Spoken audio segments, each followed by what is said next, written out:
Hi everyone, this is Autumn, and this is the 4 types of female narcissists, part 2.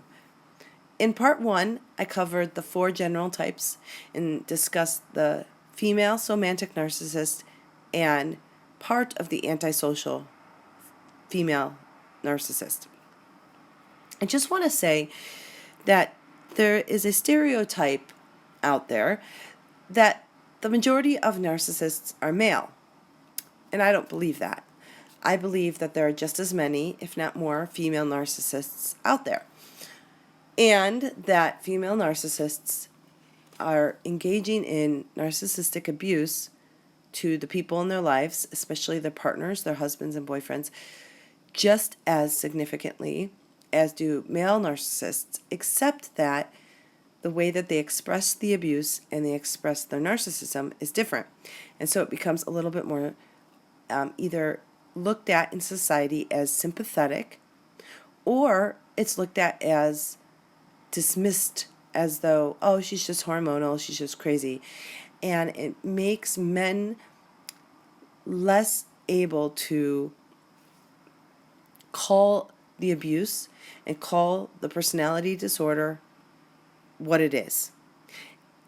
I believe that men who are with narcissistic women are just as damaged as females who are with narcissistic men, and that abuse is just as, if not more, devastating and destructive for that man's life. So I think it's important that men be able to see how narcissism plays out in women, so that they can have the education they need, so they can avoid these types of women to begin with, or they can leave if their partner is a narcissist. So this is my own personal experience and experience as a life coach working with other people and research and in my education in psychology. I believe that there are 4 main types of female narcissists. I also believe, so we have the cluster B personality disorders: histrionic, antisocial, borderline, and narcissistic. I believe that within the histrionic, borderline, and antisocial, that anybody that portrays or has those diagnosable personality disorders also has narcissistic personality disorder, or enough of the traits to warrant them to be a narcissist. So having said that, I use that word narcissist to oftentimes convey any cluster B personality disorder. So there are 4 main types of female narcissists. There's the somatic female narcissist, which is also the classic narcissist. There is the antisocial female narcissist, the covert female narcissist, and the borderline histrionic female narcissist. So in this video of part 2, I'm going to quickly cover the 2 I did not get to in part 1, which is the covert and the borderline. Now, I'm also working on a 4-part series that's going to follow up, where I'm going to go through each one, the somatic, the borderline, the covert, and the antisocial, in great detail. I'm going to give the stories of the female narcissists in my past and the female narcissists in the past of friends and colleagues and clients, male colleagues and clients that I have been a part of, either professionally or personally, so that it gives you something to relate to, so that you can determine where your experience has been and help you learn so you can avoid these type of very destructive and very, very pathological women. It's important that you do so. And also for women as well, to be to avoid, well, obviously if you're lesbian, but also to avoid just platonic female friends. I've had more female narcissists in my life as friends and colleagues than I have men, to be honest. Probably 3 times as many. Okay, so the covert female narcissist, she will present herself to be a victim, but in a very covert way where you don't see it. It's not this over-the-top way that you see through it. It seems very believable. It's done with usually very good articulation. She doesn't put it out there right away, so she's not going to put out, right off the bat the abuse she had or the way in which her previous partners mistreated her. It's going to come out very slowly and very believable. Covert female narcissists tend to be well educated. They tend to seem like, dare I say, quote unquote, a normal girl on the surface, and a cool girl. This is one trait I've seen over and over with covert female narcissists, is this cool girl. She's such a cool girl. She's one of the guys. Or she's such a cool girl. You could just hang out with her. She doesn't have all those issues, or she's not high maintenance. Because covert female narcissists are very careful to shy away. They're conscious of this, right? They want to make sure to never be grouped among the typical, female stereotype, because they feel, and they're right, that men are turned off by this, and that men are suspicious of this.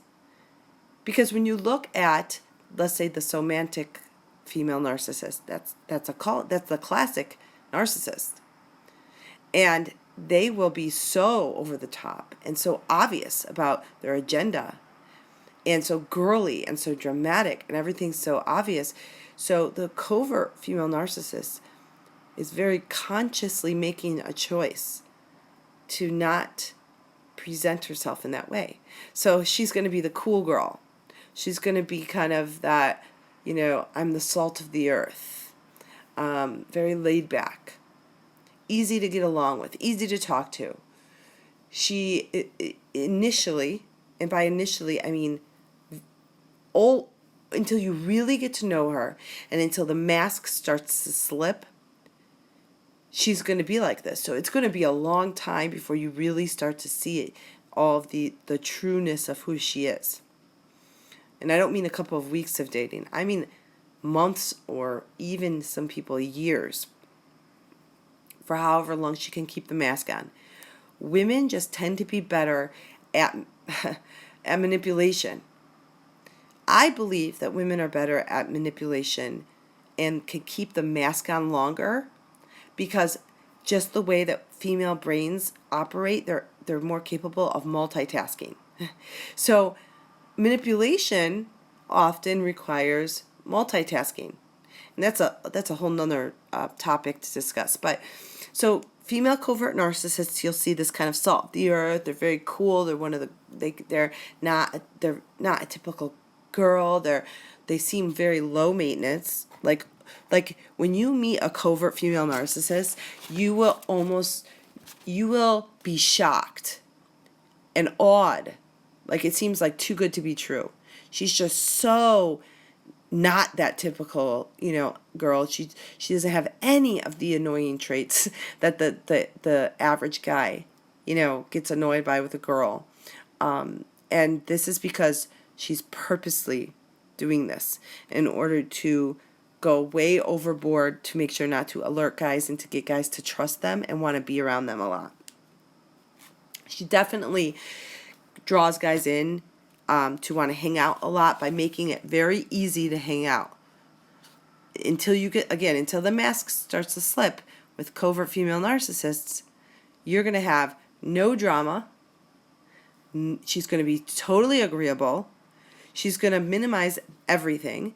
If there's something coming up that, like, dare I say, an average or normal girl might get a little bit bitchy or gossipy about with their girlfriends, the covert female narcissist is going to be like, oh, I'm not like that, and just totally never gossip, never complain and be bitchy about things with their girlfriends or with their partner.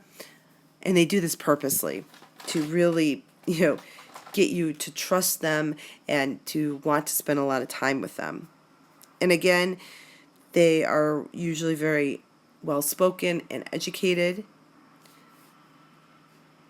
They tend to come from middle or upper middle class or upper class families.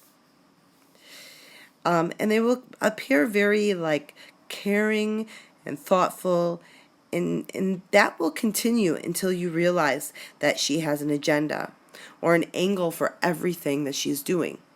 So as you get to know her, as you start seeing some of the masks start to slip, you'll notice that every time she's doing something caring or something thoughtful, which she will do often, especially at the beginning, and then it's going to start tapering down, and you'll notice the only time she does it is if there is either direct or indirect agenda or a personal gain involved.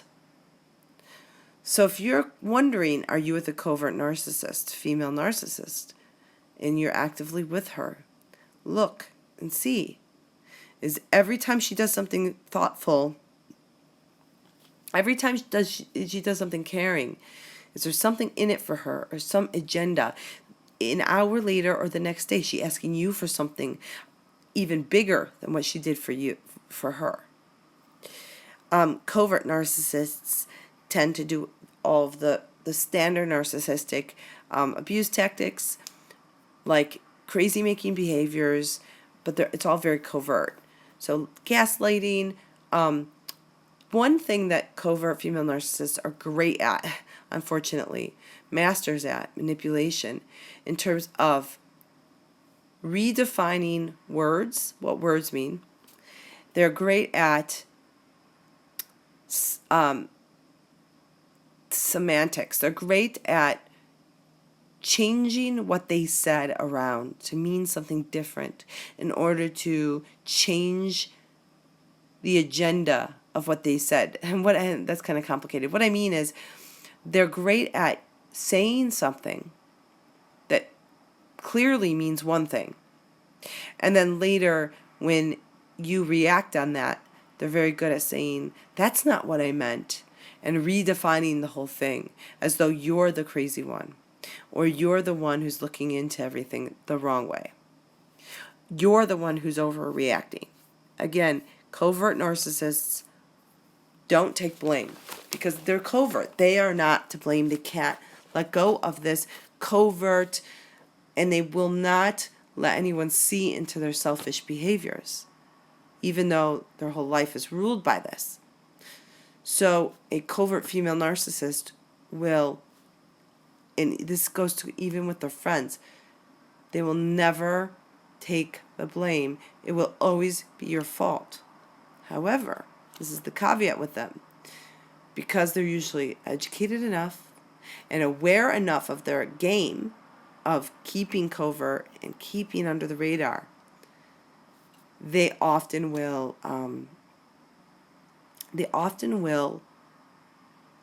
apologize without taking accountability.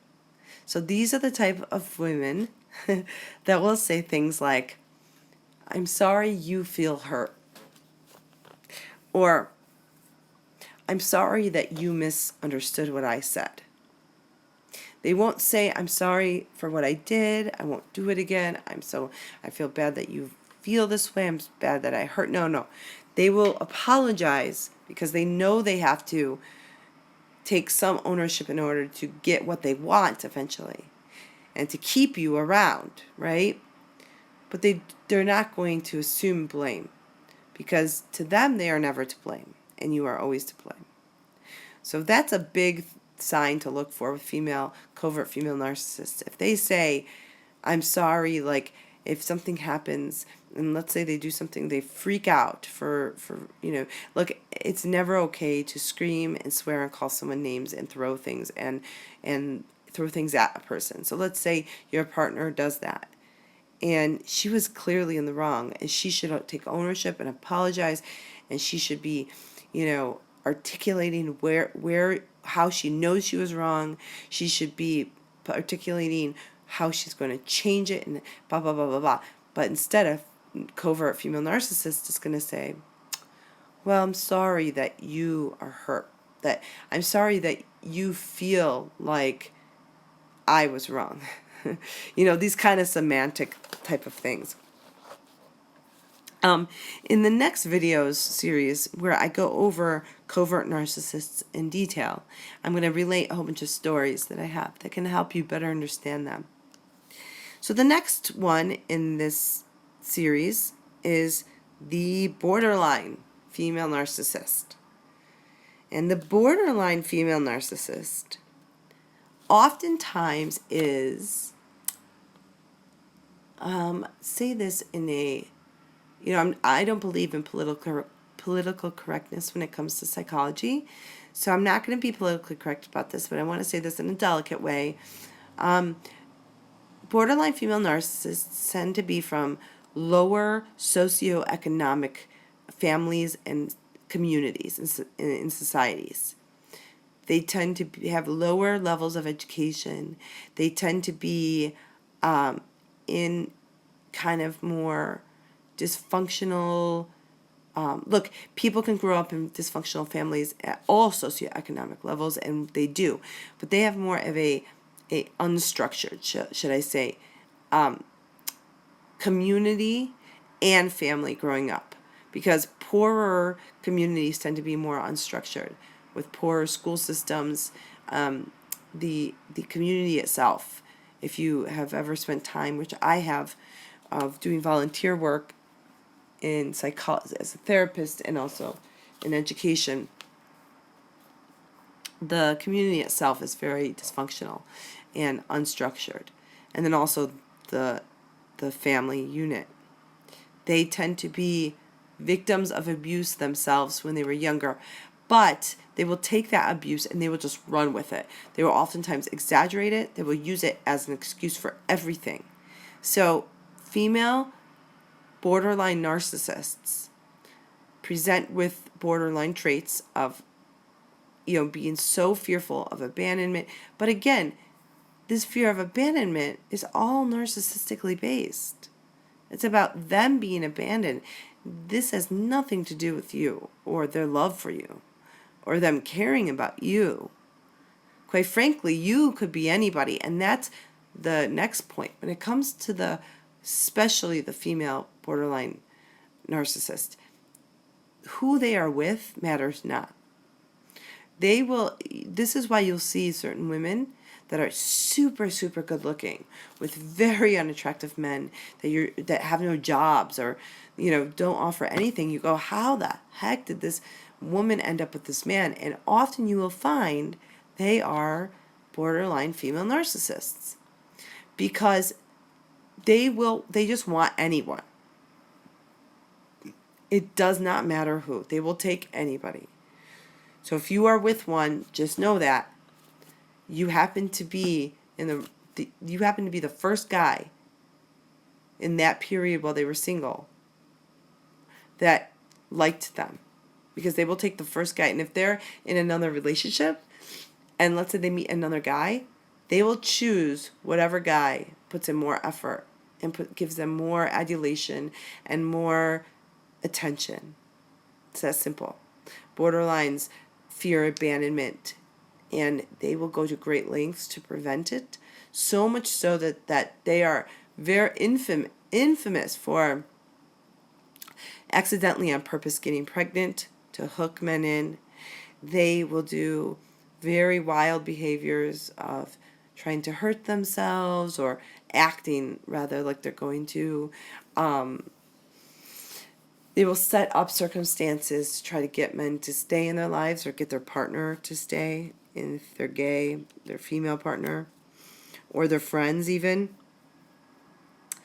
They tend to be overly dramatic and overly emotional, but you'll notice that the emotion is like super theatrical, right? It's it's like this super 17th century stage, just whipping the hair around. And when they cry, it's one of two ways. You can look closely, and this is almost always the truth. Not always, but almost always the truth with borderline female narcissists. They are either hysterical, and they are truly crying, but they're just hysterical. They're just out of control, because it's a whole avalanche of emotions. It's not just whatever's going on at the time. It's frustration, it's anger, it's, and it's all outer directed, and it's all about themselves. Or it's crocodile tears. It's fake tears.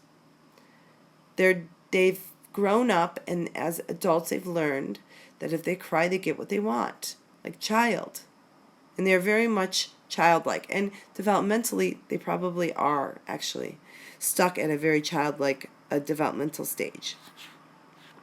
And they'll almost like do one of two things when you're leaving. So even if you're in a relationship with one, they'll do one of two things. So when you go to leave, and even if you're living together or married, and you're going to see your wife or girlfriend, a couple hours later and 8 hours later, when you come home, they will have almost anxiety or some fear or get angry about the fact that you guys are, splitting ways. And every time you guys say goodbye, there's going to be this trigger of abandonment.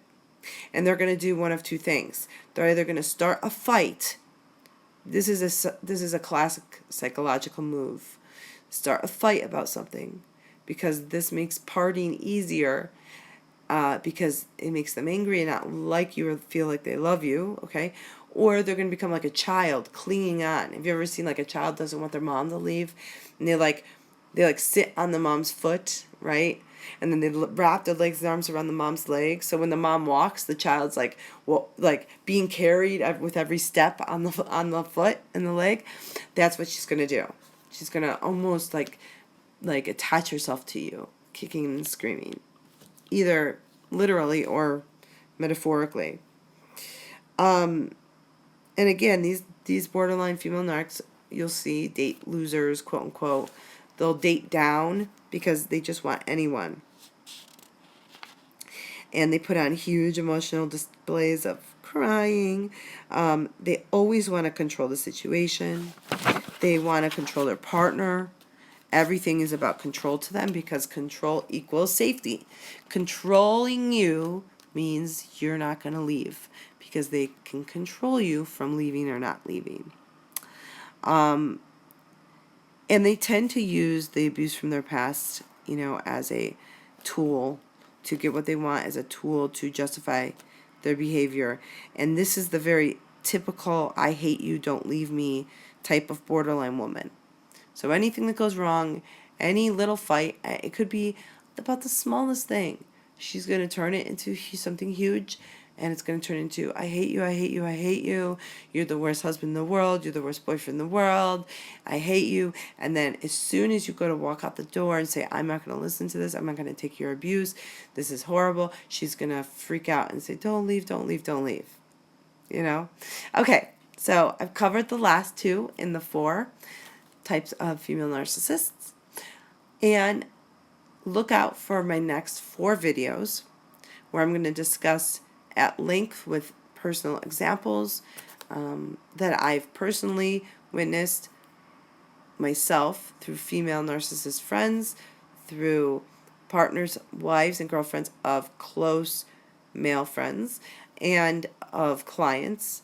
And I'm going to go through, each video is going to go through the specifics, experiences, stories, details, and I've written a ton of stuff, gotten a lot of research together in the last 3 months about this. So it's taken me, I've just slowly done it as I've talked to people and as I've brainstormed for these videos. So look out for those, and I hope that this will give you a little bit of insight, and that you can either determine if you're with a narcissist woman partner and get out of the relationship before the abuse further damages your ability to trust and love and be kind and generous and trusting and honest, or that you can avoid being with a narcissistic woman. And as always, much love. Namaste, everyone.